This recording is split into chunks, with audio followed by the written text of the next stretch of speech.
Namaskar dear learners, welcome to the MOOC course of Pharmacology 2, subject code BP503T. I am Dr. Sardindu Kumar Mishra, Associate Professor in the Department of Pharmacology at Ramesh Institute of Vocational and Technical Education, Greater Noida. So, dear learners, today we are going to discuss about the hormones which are very commonly associated with the calcium balance. Okay? So, let us start with the learning objectives. So, at the end of this lecture you people will be able to understand the introduction of calcium, parathyroid hormone and calcitonin. You people will be able to explore the physiological effect of calcium, parathyroid hormone and calcitonin, and at the last of this you people will be able to analyze that how these hormones are associated with the pathological conditions and what are the treatments which are used for that particular pathological condition. So, let us start with the calcium. What is calcium? So, calcium is the fourth most abundant element of our body. ठीक है, यानी कि सबसे ज़्यादा चौथे number पर पाया जाने वाला एलिमेंट है हमारी बॉडी का, which constitute around 1 to 1.5 kg of our total body weight. Okay, so it means कि हमारे बॉडी में कैल्शियम जो है वो 1 से 1.5 किलोग्राम तक का बॉडी मतलब ऑफ बॉडी वेट कंस्टिट्यूट है. ठीक है, अब what are the very common associated function of the calcium. So एक जो सबसे कॉमन फंक्शन है that is the excitability of nerves and muscles. ठीक है, यानी कि हमारे नर्वस सिस्टम में या फिर हमारे मस्कुलर सिस्टम में जो एक्साइटेशन होता है या कॉन्ट्रैक्शंस होते हैं उनको रेगुलेट करने के लिए कौन रिस्पॉन्सिबल है? Calcium responsible. Calcium is the you can say is the cofactor for the that type of functions. ठीक है, it also regulates the permeability of cell membrane. It means कि अगर कोई चीज़ को सेल के अंदर आना है या फिर बाहर जाना है तो उसमें भी कैल्शियम जो है वो एक इंपॉर्टेंट रोल में होता है. It also maintain the integrity of the cell membrane and helpful for the cell adhesion. ठीक है, मतलब अगर किसी चीज़ को हमें मतलब सेल के सरफेस पे एडहियर करना है, उसको चिपकाना है, ठीक है ना, तो कैल्शियम जो है बड़ा हेल्पफुल रहता है and it also maintain the integrity और होम्योस्टैसिस ऑफ द सेल. ठीक है, इंट्रासेलुलर मैसेंजर की तरह भी ये काम करता है. आपने शायद GPCR मैकेनिज्म अगर ध्यान से पढ़ा था तो उस टाइम पर आपने देखा था कैल्शियम का इन्फ्लक्स बहुत ज़्यादा होता था CMP के स्टिमुलेशन की वजह से. तो it also act as a second messenger or the intracellular messenger for the hormones, autocoids and the neurotransmitters.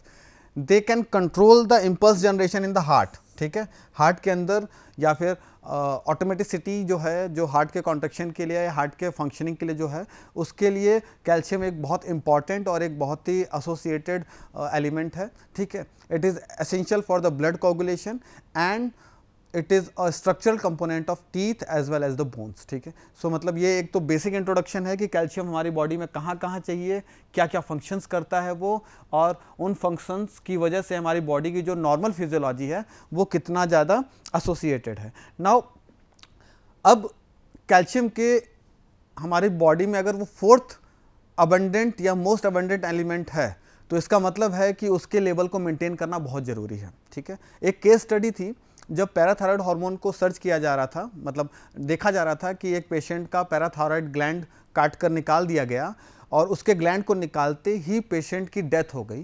ठीक है, तो उस टाइम पर जो साइंटिस्ट थे उन्होंने बहुत रिसर्च किया इस पर कि क्यों मर गया.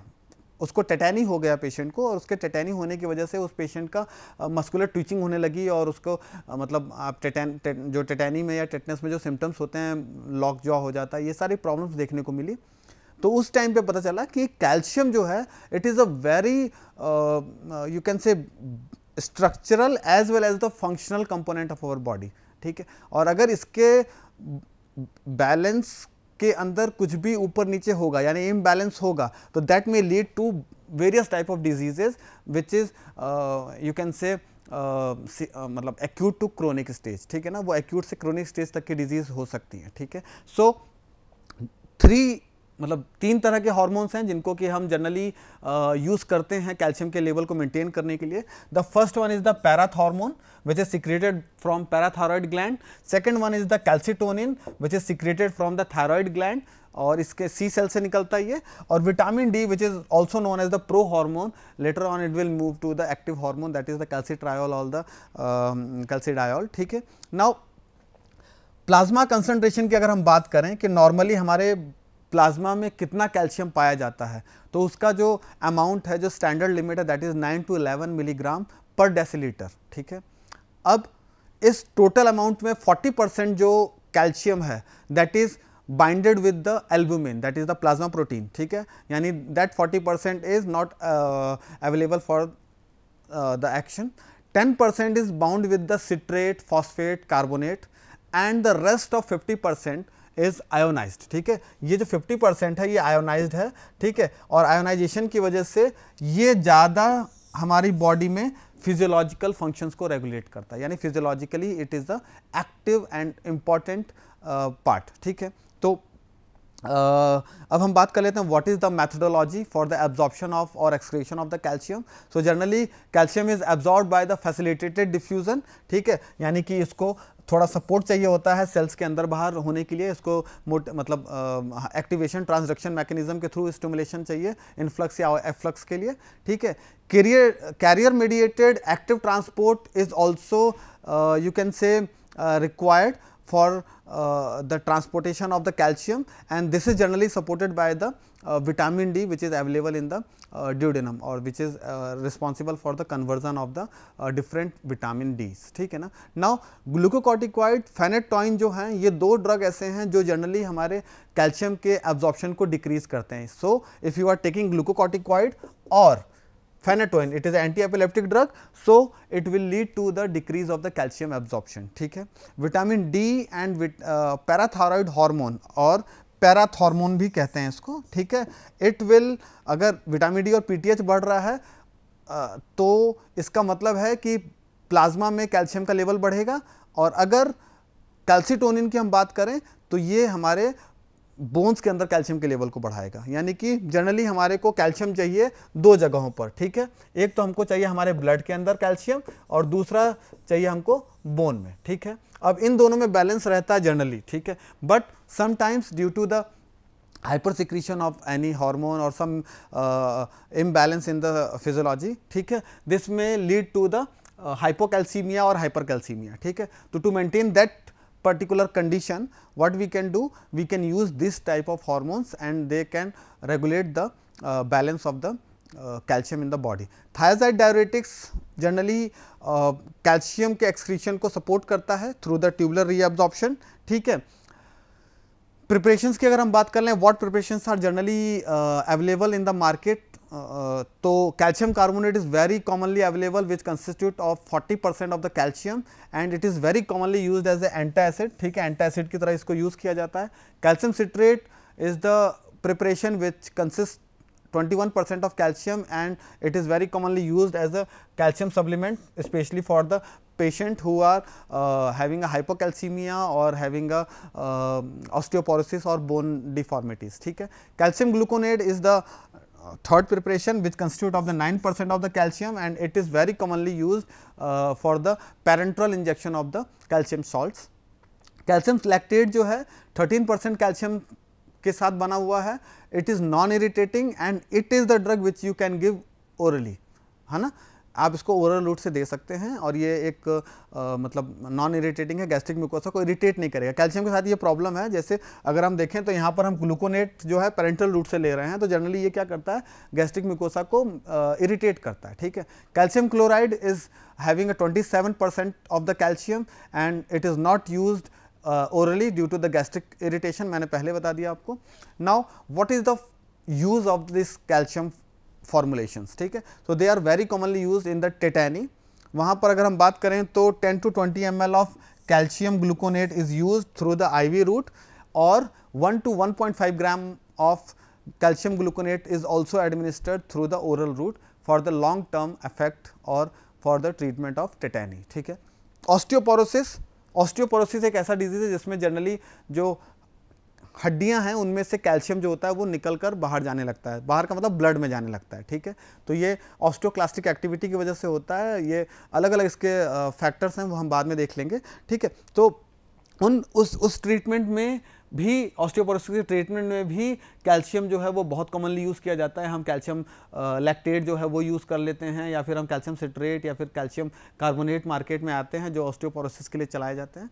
Dietary supplement is also required. Some people having the issue such as you can say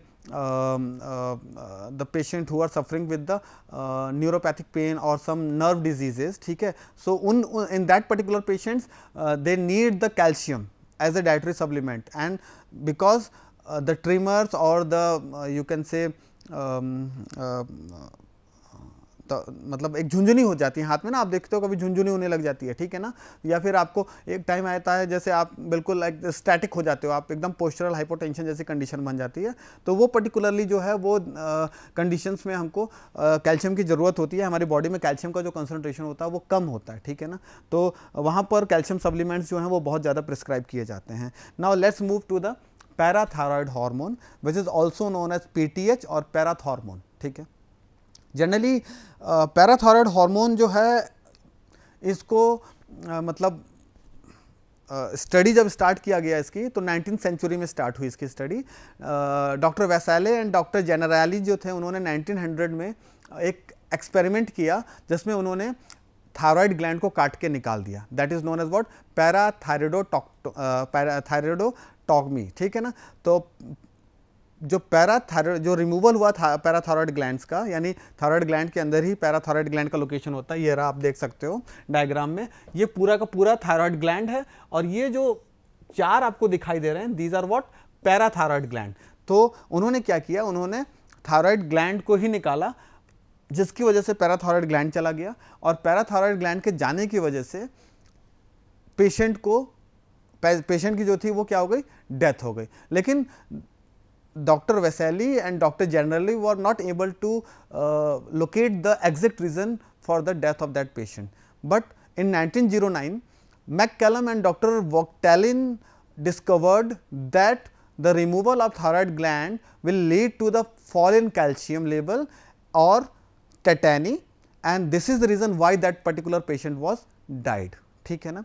तो पैराथॉर्मोन को 1925 में आइसोलेट किया गया फर्स्ट टाइम, ठीक है, और इस पैराथायरॉयड हार्मोन का जो सिक्रीशन होता है जनरली 4 तरह के पैराथायरॉयड ग्लैंड से होता है, ठीक है, यानी अगर अब कोई पूछता है कि कितने ग्लैंड्स होते हैं पैराथायरॉयड, तो 4 होते हैं, ठीक है। Parathyroid hormone is basically secreted by the chief cells of the parathyroid gland, यानी कि पैराथायरॉयड ग्लैंड में भी स्पेसिफिक कौन से सेल्स हैं, चीफ सेल्स, ठीक है। तो चीफ सेल्स जो हैं वो सिक्रेट करते हैं क्या, पैराथॉर्मोन को 84 अमीनो एसिड से मिलकर बना होता है, and the molecular weight is around 9500, ठीक है। So this is the pathway, मतलब biosynthesis of the parathyroid hormone. So basically the precursor molecule for the hormone, the parathyroid hormone is prepro parathormone, ठीक है। ये 115 रेसिड्यूज का बना होता है, 115 अमीनो एसिड्स का बना होता है, ठीक है। What is the precursor, pre-pro parathormone या पैराथायरॉयड हार्मोन 115 अमीनो एसिड्स का है, ठीक। फिर ये रिड्यूस होता है, इसके अंदर से अमीनो एसिड्स जो हैं वो क्लीवेज होता है उनका, और ये बनाता है pro parathyroid hormone which consist of 90 amino acids, ठीक है। फिर ये सिक्रेटरी ग्रैन्यूल्स में ट्रैवल करते हैं, और वहाँ पर फाइनली ये 85 अमीनो एसिड से मिलकर बना देता है पैराथायरॉयड हार्मोन, ठीक है। So this is the biosynthesis of the parathyroid hormone, ठीक है। एक बार आप दोबारा से देख लीजिए, pre-pro parathyroid hormone which consist of 115 amino acids, it enters into the Golgi body, और वहाँ पर इसका रिडक्शन होता है, वहाँ क्लीवेज होता है, और ये बन जाता है pro parathyroid hormone which consists of 90 amino acid, and again it will cleaved 6 amino acids and lead to the formation of the parathyroid hormone which consists of 84 amino acids. Now what are the functions which is associated with the parathyroid hormone? So generally parathyroid hormone का secretion तब होता है जब हमारी body में calcium का जो level है वो डिस्टर्ब हो जाए, ठीक है। Now it acts to increase the concentration of calcium in the blood. इसको आप ध्यान से समझिएगा, पैराथायरॉयड हार्मोन का जो मेजर रोल है वो है to increase the concentration of calcium in the blood, ठीक है, क्लियर।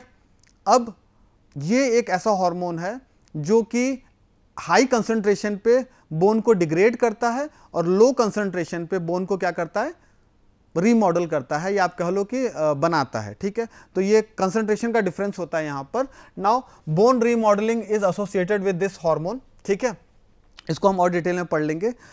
ये क्या करता है, parathyroid hormone stimulates the calcium from the bone, ठीक है। ये बोन का रिजॉर्प्शन स्टार्ट करता है, यानी दो टर्म्स होते हैं, बोन रीअब्जॉर्प्शन और बोन रिजॉर्प्शन, ठीक है। तो इसको हम यहां लिख देते हैं, आपको समझने में आसानी रहेगी। बोन रिजॉर्प्शन का मतलब होता है उसमें से कोई चीज का निकलना, ठीक है, और बोन रीअब्जॉर्प्शन का मतलब होता है जनरली ये कैल्शियम रीअब्जॉर्प्शन होता है किडनी में, ठीक है। तो यहां पर ये का मतलब कैल्शियम जो है वो ऐड ऑन हो रहा है, ठीक है ना। तो यहाँ पर हड्डियाँ जो हैं, हड्डियों में से पैराथॉर्मोन के इफेक्ट की वजह से कैल्शियम टूट टूट के निकलता है। अब हड्डियों को तोड़ने वाले सेल का नाम होता है ऑस्टियोक्लास्ट और उसको बनाने वाले सेल का नाम होता है ऑस्टियोब्लास्ट, ठीक है। तो सिंपल डिफरेंस है, ऑस्टियोक्लास्ट जिसमें सी आएगा वो उसका मतलब हो गया वो कट करेगा, ठीक है, बोन को, और जिसमें ऑस्टियोब्लास्ट जिसमें बी आएगा वो क्या करेगा, उसको बनाएगा, ठीक है, यानी कि उसको बनाएगा, बी से आप याद रखना बनाना, ठीक है ना। ओके, किडनीज में इसका क्या इफेक्ट है, parathyroid hormone reduces the loss of calcium in the urine, it means it increases the calcium reabsorption, क्योंकि ब्लड में ज़्यादा कैल्शियम चाहिए, तो ये क्या करेगा, कैल्शियम को यूरिन के रास्ते कम निकलने देगा, उसको रीअब्जॉर्ब कराएगा, उसको ब्लड में लाएगा, ठीक है। इंटेस्टाइन में क्या काम करेगा ये, it can also increase the absorption of the calcium from the food in the intestine and for this we need the vitamin D, ठीक है, हमें विटामिन डी चाहिए होता है इसके एब्जॉर्प्शन को GIT से बढ़ाने के लिए, ठीक है, एब्जॉर्प्शन को बढ़ाने के लिए। Now this is the mechanism by which calcium level is regulated by the parathyroid hormone. So हमारे बॉडी में एक सेंसिंग रिसेप्टर होता है which is known as calcium sensing receptor, CASR, ठीक है। तो CASR जो है वो बेसिकली क्या है, ये एक रिसेप्टर है जो कि कैल्शियम के कंसंट्रेशन को डिटेक्ट करेगा, मतलब जैसे ही कैल्शियम का कंसंट्रेशन गिरा तो ये तुरंत बता देगा कि हाइपोकैल्सीमिया हुआ। हाइपोकैल्सीमिया की वजह से मैसेज, अच्छा ये जनरली रिसेप्टर अवेलेबल होता है आपके थायराइड ग्लैंड में, ठीक है।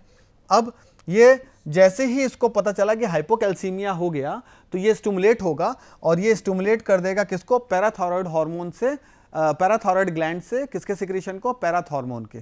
पैराथॉर्मोन हार्मोन निकलेगा and this will act on the bone, और बोन के ऊपर थायराइड रिसेप्टर्स होते हैं, पैराथायरॉयड रिसेप्टर्स होते हैं, उसके ऊपर ये काम करता है और ये वहां पर ऑस्टियोक्लास्टिक एक्टिविटी को क्या कर देगा, बढ़ा देगा, ठीक है। तो ऑस्टियोक्लास्टिक एक्टिविटी का मतलब break down of the bone, तो बोन को तोड़ तोड़ के ये वहां से कैल्शियम निकालेगा और उसको कहां पहुंचा देगा, हमारे ब्लड में।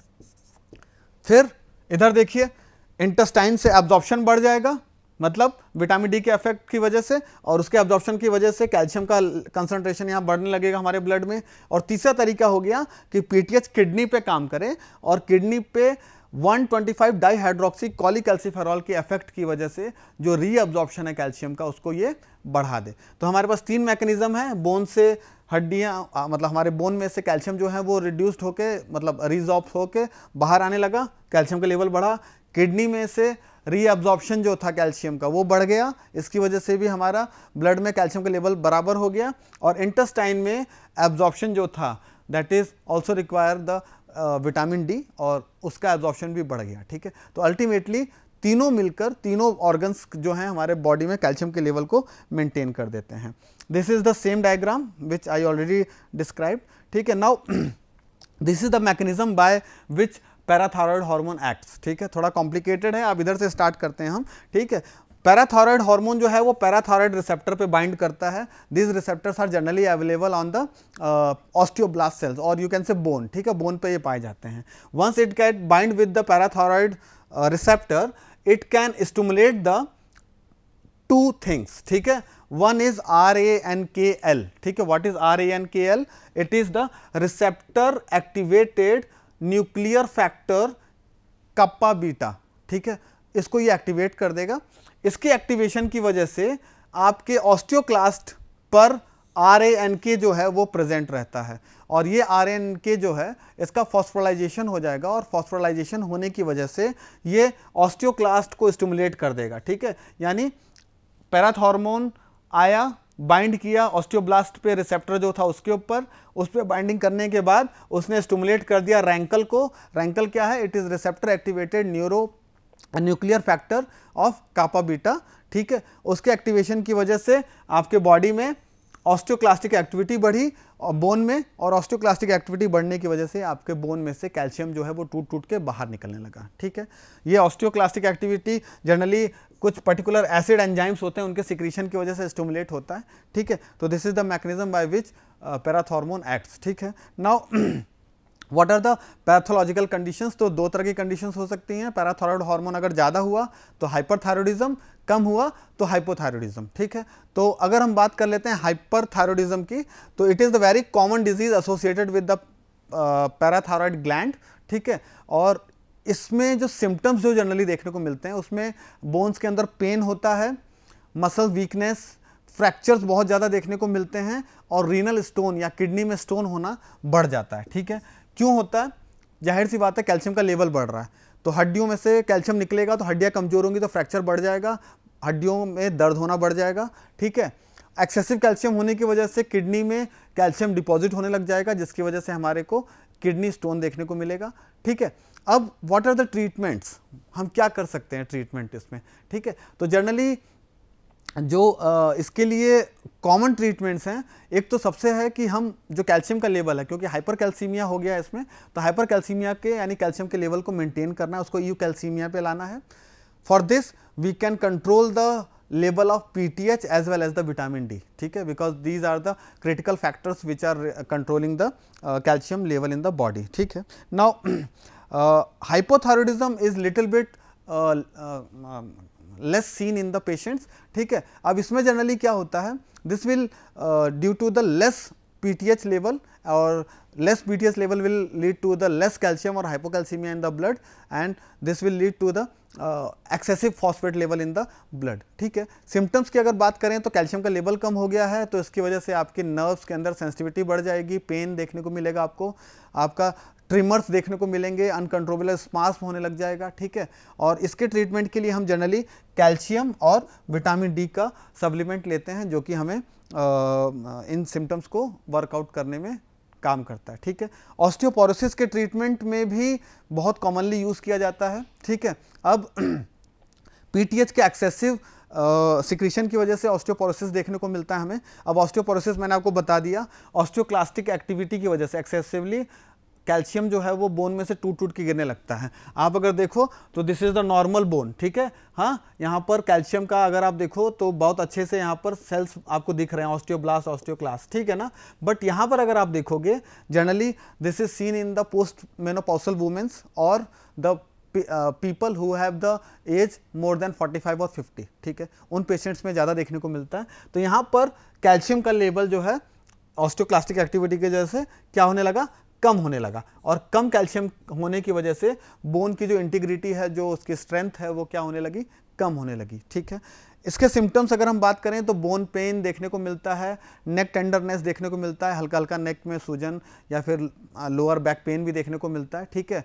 फ्रैक्चर्स बहुत कॉमनली देखने को मिलते हैं, और इसमें एक प्रॉब्लम देखने को मिलती है कि जिस पोस्चर में आप बैठे रहते हो, जब आप उस पोस्चर से उठते हो तो आपको प्रॉब्लम होता है उठने में, ठीक है। इसके ट्रीटमेंट के लिए बहुत स्टैंडर्ड ड्रग्स हैं मार्केट में, which are known as bisphosphonates, they are very standard drugs. Vitamin D भी सप्लीमेंट्स दिए जा सकते हैं to control the calcium level in the bones, ठीक है। Now the next hormone is the calcitonin, it is the hypocalcaemic hormone. अब हमारा parathormone bone में से कैल्शियम तोड़ के ला रहा था कहाँ पर, ब्लड में। कैल्सिटोनिन एक्सेसिव कैल्शियम ब्लड से उठाएगा और उसको ले जाएगा कहाँ पर, बोन में, यानी दोनों एक दूसरे को उल्टा काम कर रहे हैं, ठीक है। It is first discovered by the scientist Copp in 1962। 32 amino acid से मिलकर बना होता है, सिंगल चैन पेप्टाइड है, molecular weight is around 3600, and they are generally secreted by the parafollicular cells of the thyroid gland, which is also known as the C cells, ठीक है। Now synthesis and secretion of calcitonin is totally regulated by the plasma calcium level in the blood or the bone, ठीक है। Generally जैसे वहां पर pro hormone था, ठीक है, वैसे यहाँ पर भी प्रो कैल्सिटोनिन होता है which will lead to the conversion into the calcitonin, ठीक है। तो यानी कि इसका भी प्रीकर्सर मॉलिक्यूल जो है वो क्या है, प्रो कैल्सिटोनिन, ठीक है। Rise in plasma calcium level और fall in calcium level will decrease the calcitonin secretion, यानी अगर कैल्शियम का लेवल बढ़ा, ठीक है, तो कैल्सिटोनिन का सिक्रीशन भी बढ़ेगा ब्लड में, ठीक है, और अगर कम हुआ तो कैल्सिटोनिन का भी कम होगा। फंक्शन आपको समझ में आ गया क्यों हो रहा है ये, क्योंकि एक्सेसिव कैल्शियम जब ब्लड में होगा तो कैल्सिटोनिन आएगा, एक्सेसिव कैल्शियम को उठा के बोन में डालेगा और फिर उस कैल्शियम के लेवल को क्या करेगा, मेंटेन कर देगा। और अगर कैल्शियम का लेवल कम हुआ तो ये कैल्सिटोनिन का फंक्शन भी जो होगा वो क्या हो जाएगा, कम हो जाएगा, ठीक है। Plasma half life, plasma level की अगर बात करें तो it is around 1 to 2 nanogram per decilitre of the blood. Half life is nearly 10 minutes and it is generally the action of the calcitonin is mediated by the GPCR, ठीक है। Calcitonin receptor पे काम करता है calcitonin और वहाँ bind करके CMP cyclic adenosine monophosphate को स्टिमुलेट कर देता है। These are the mechanism of action of the calcitonin. Thyroid gland से निकला, इसने 1 2 3 4 काम किए। अब एक एक करके देख लेते हैं। सबसे पहले इसने अपना काम किया ब्लड पे, जितना एक्सेसिव कैल्शियम था ब्लड में उसको उसने क्या कर दिया, कम कर दिया, ठीक है, ओके। दूसरा काम इसने किया इंटेस्टाइन पे, इसने क्या किया, कैल्शियम क्योंकि ब्लड में जाएगा एब्जॉर्ब होके, ठीक है, तो उसके एब्जॉर्प्शन को कम किया, ठीक है, तो उसके एब्जॉर्प्शन को भी इसने कम कर दिया, इसकी वजह से ब्लड में कैल्शियम का लेवल कम होने लगा, ठीक। फिर बोन्स के ऊपर, बोन्स में कैल्शियम जो एक्सेसिव कैल्शियम था ब्लड में उसको उठाकर उसने कहाँ डाल दिया, बोन्स में डाल दिया, जिसकी वजह से बोन्स जो हैं में ऑस्टियोब्लास्टिक एक्टिविटी जो हो गई वो बढ़ गई और ऑस्टियोक्लास्टिक एक्टिविटी कम हो गई। इसके बाद चौथा जो है, किडनी में जो कैल्शियम का रीअब्जॉर्प्शन हो रहा था जिसकी वजह से कैल्सिटोनिन हो रहा था, किडनी स्टोन्स हो रहे थे, ठीक है, उस कैल्शियम रीअब्जॉर्प्शन को भी ये क्या करेगा, इनहिबिट कर देगा और उसके एक्सक्रीशन को बढ़ा देगा, जिसकी वजह से आपको रीनल स्टोन्स या फिर आगे चलकर ऑस्टियोपोरोसिस जैसी प्रॉब्लम जो है वो देखने को नहीं मिलती है। तो जनरली कैल्सिटोनिन के 4 फंक्शंस हैं, ठीक है। Now what are the preparations which are available? Synthetic salmonal calcitonin is very commonly used for the clinical purpose and they have the longer duration of action. 1 international unit of calcitonin is equivalent to the 4 microgram of calcitonin. हाइपरकैल्सिमिक states में इसको ज़्यादा use किया जाता है। सबसे पहले हाइपरकैल्सिमिक state मतलब हो गया कि जब हमारे को पैराथायरॉइडिज्म ज़्यादा हो गया, ठीक है, मतलब हाइपर पैराथायरॉइडिज्म के कंडीशन में इसको यूज़ किया जाता है। मेटास्टैटिक कंडीशंस में यूज़ किया जाता है, हाइपरकैल्सीमिया में यूज़ किया जाता है। The standard dose is 4 to 8 international unit per kg through the intramuscular injection for the 12 hours. Post menopausal osteoporosis में भी इसका यूज़ जो है बहुत अफेक्टिव है, ठीक है। नेजल स्प्रेज आते हैं मार्केट में इसके which consist of 200 international unit of पर एक्टिनेशन। एक्टिनेशन का मतलब एक बार आपने स्प्रे किया तो कितना कैल्सिटोनिन निकलेगा, 200 international unit which maintains the calcium level in the bone. Paget's disease जो है ये एक डिजीज है जिसमें बोन पेन होने लगता है, ऑस्टियोलाइटिक कंडीशन होती है, इसमें बोन डिग्रेड हो रहा होता है। Generally it is very problematic disease and for this we can use 100 international unit through the IM or subcutaneous route which given for the daily or alternate days as per the demand. Diagnosis of medullary carcinoma of thyroid gland में भी इसका use किया जाता है very effectively. It is seen in the medullary carcinoma diagnosis. These are the references. You can refer these books for your extended study. Thank you for your patience listening. Thank you.